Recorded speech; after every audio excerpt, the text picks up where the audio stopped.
Our scripture this morning comes from Ecclesiastes chapter 1, verses 1 through 14. The words of the teacher, the son of David, king in Jerusalem. Vanity of vanities, says the teacher. Vanity of vanities, all is vanity. What do people gain from all the toil at which they toil under the sun? A generation goes and a generation comes, but the earth remains forever. The sun rises and the sun goes down and hurries to the place where it rises.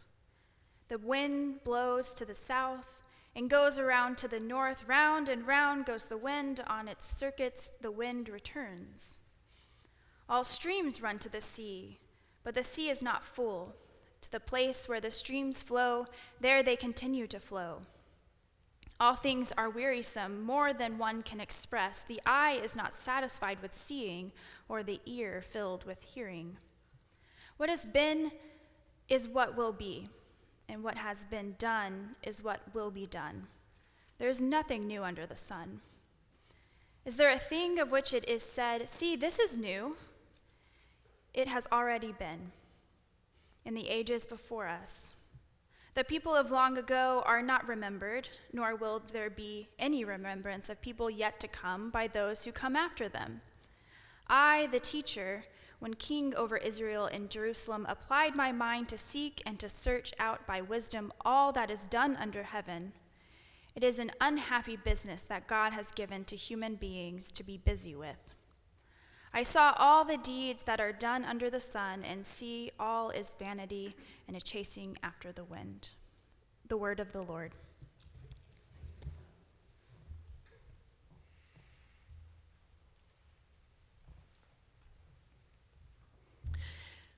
I was heading down the path early this week of writing a sermon about Jesus' baptism because that's the lectionary, and I was trying to be the good foot soldier and preach on the lectionary, which I don't always do anyway. But somewhere midweek, I was like, no, I can't do it. And maybe you felt like I did, but, I just finally picked up the paper for the 900,000th time and went, I cannot remember a week like this. I mean, I know we've all seen bad times in the past, but I just can't remember a 7-day period where we've hit headlines like this, back to back to back to back. I mean, just this week in Puerto Rico, there was a 6.4 earthquake and 2 aftershocks with a 5.2 and a 5.9, killing at least one person and wreaking havoc throughout the island. Just this week, the United States almost went to war. When our president ordered the assassination of an Iranian general and Iran retaliated by bombing U.S. bases, in that retaliation, Iran accidentally shoots down a commercial airliner that kills everyone on board, all 176 people.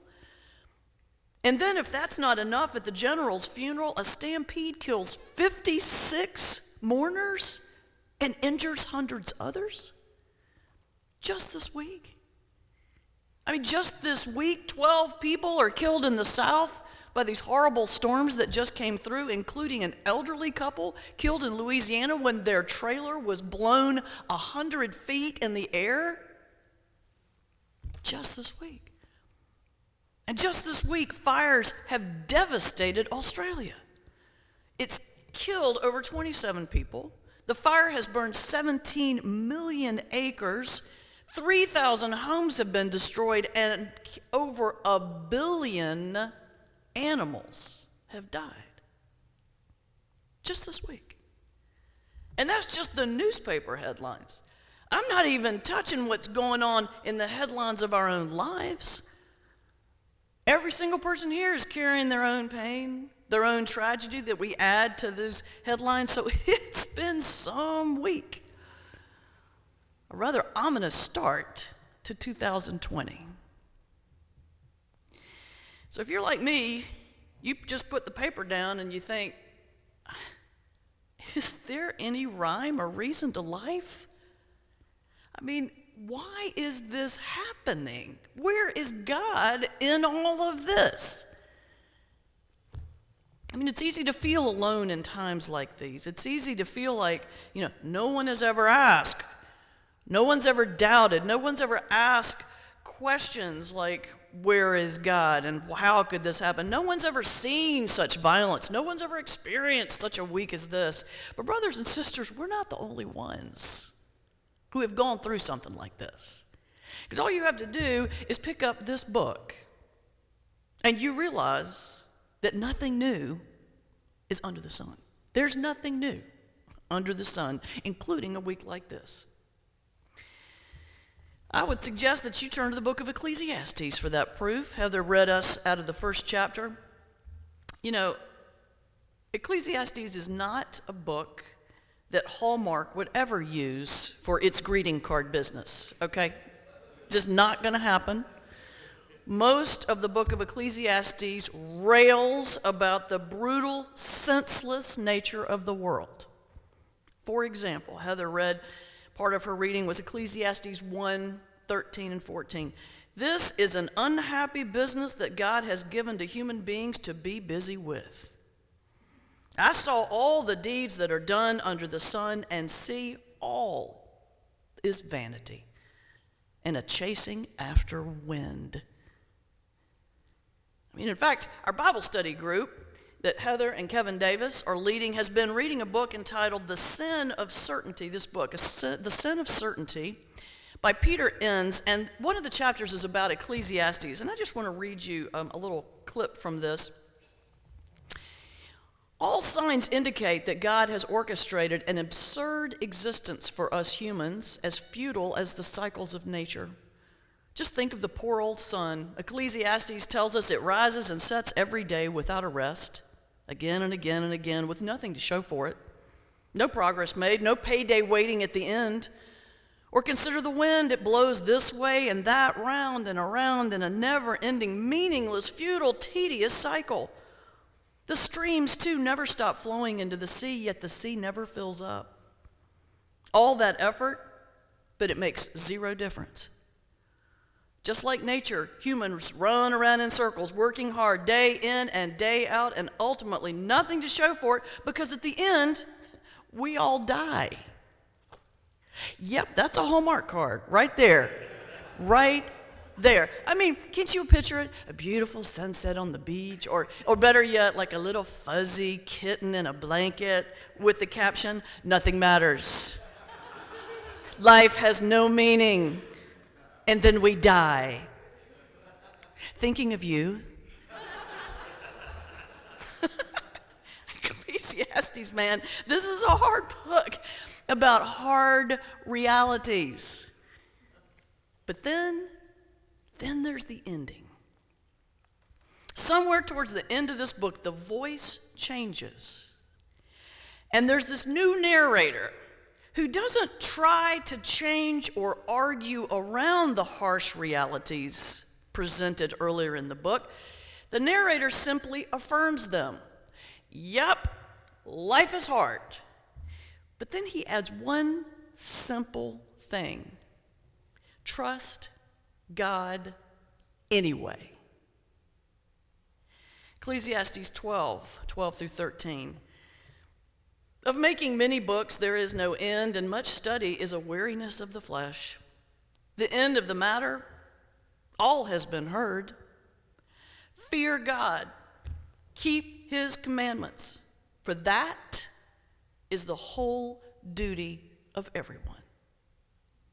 In short, life is hard, life is complicated, life is painful, but trust in God anyway. Now, let's just think about that from a logic standpoint.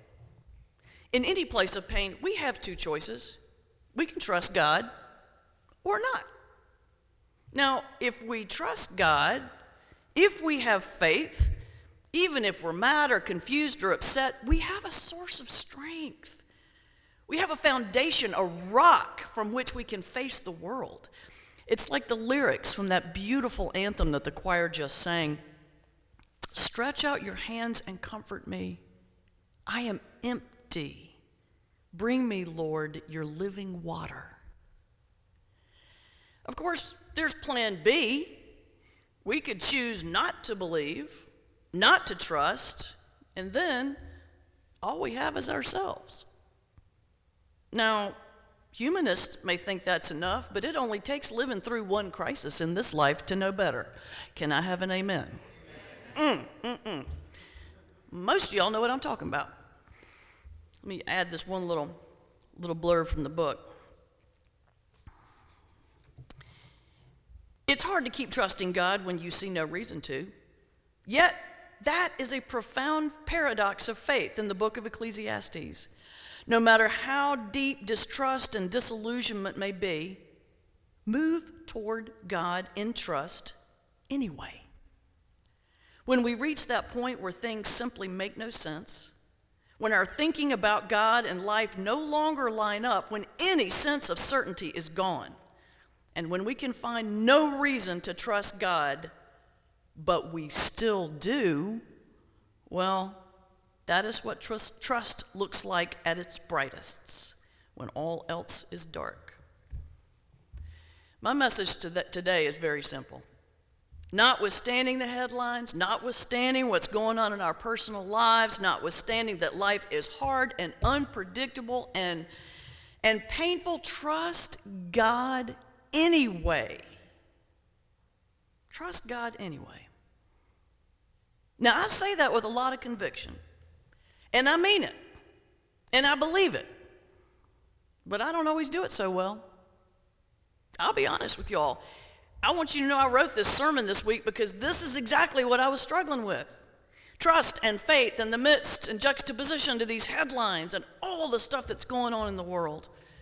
I kept reading those headlines and thinking to myself, yes, I want to be faithful. Yes, I want to trust, but I'm having a really hard time.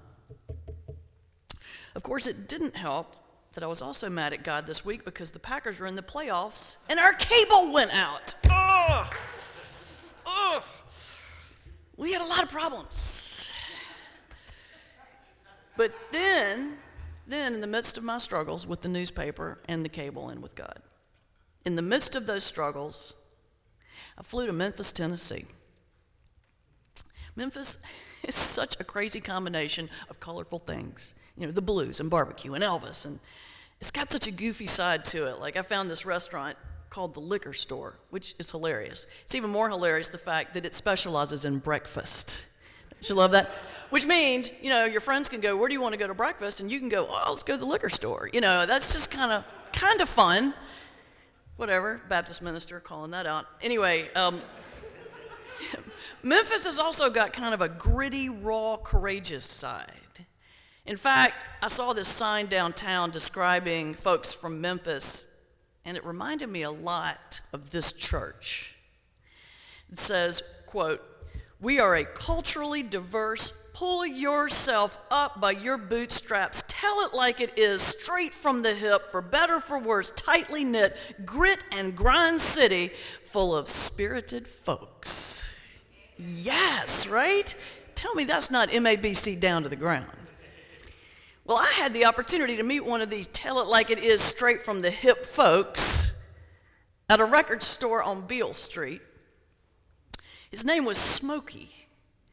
He was an elderly gentleman of color, maybe in his late 80s, early 90s perhaps, with the biggest smile you've ever seen. And when I walked in the record store, I said, "How you doing?" Like you do when you first meet somebody. And this was his answer: "I'm the best I have ever been. I woke up. A lot of people didn't wake up today. And then I ate breakfast. A lot of people didn't have breakfast today. And then it got better. I was able to put on some clothes. A lot of people didn't have clothes to put on today. And then when I didn't think it could get any better, I went to work. A lot of people weren't able to go to work today." I was like, wow. And then he smiled and he goes, "So how are you doing?" I guess he could just sort of see. I laughed and I said, "I'm doing fine. I love your attitude, but you know, I got to ask." It's like, with all that's going on in the world today, how do you hold on to that joy, that positive view? And he was quiet for a minute. And in that quiet, some Otis Redding was playing in the background. And all of a sudden, Smokey starts doing this shoulder shimmy as he's standing there. Just a little shimmy like this. And he says, you know, when I feel down, I just do a little shoulder shimmy. Just a little shoulder shimmy like this, and I shake off the devil. Love it. Isn't that great? Just shaking off the devil. I just love that. And I watched him shimmying around the store, doing his, to Otis Redding, shimmying a bit. And as I watched him, all of a sudden it made sense. Because here is this 80-plus-year-old black man in Memphis, Tennessee, born and raised in Memphis, Tennessee, who clearly lived through some of the brutal civil rights battles that went on in Memphis, who lived in the city where Dr. King was assassinated, was probably there in Memphis when Dr. King was assassinated, and this man has seen some hard times. He knew firsthand that life was hard, life is unpredictable, life is painful, yet here he was, dancing around the record store, doing his shoulder shimmy, shimmying his doubts, his devil, right off. Keeping the faith anyway. Brothers and sisters, that's our choice too. I mean, this is an unhappy business that God has given to us to be busy with. And yes, it can be said that all is vanity and all is chasing the wind. But when all is said and done, we still have to decide, in the midst of the unpredictability and the pain, do we still believe? You know, I traveled to Memphis last week during the height of the horrible headlines on Wednesday afternoon to do all things, a comedy show. Our Life and Peace Store went to Memphis, and that seems like the last thing one should do in the middle of those tragic headlines. But you know what? I think it might have been the best thing. Apparently, I wasn't wrong, because the show was packed. And one thing that people kept saying over and over after the show as they left was how much they wanted to laugh that night, how hungry they were for joy. And please understand, when they said it, this was not in disregard or disrespect of the tragedies at hand. It was in recognition of them. It was in recognition that we're all in the crosshairs of pain. It was in recognition that we don't have an answer to the why. But most importantly, it was in recognition that pain does not get the last word. It was in recognition that pain cannot and will not define us. Because somewhere deep in the human heart, there remains a little spark of hope. And so that night, in our pain, in our laughter, somehow we were able to shimmy the devil off.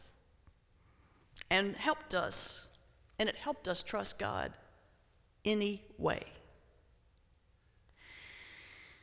I mean, what's the alternative, y'all? Seriously. Give up? I mean, implode into a black hole of anger and resentment, drown in our tears of sorrow? No.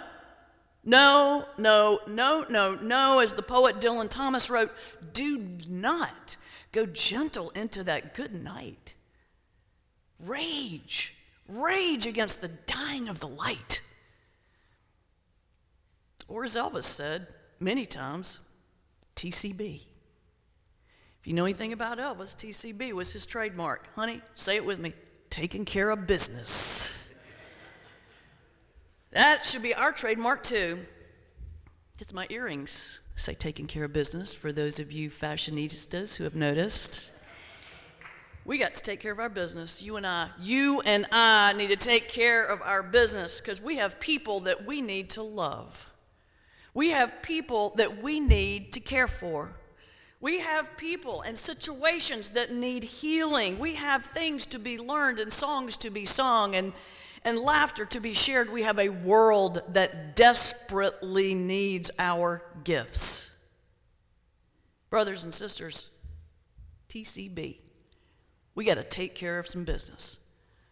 And so in the midst of all these horrendous headlines and the pain in our own personal lives, remember what you have.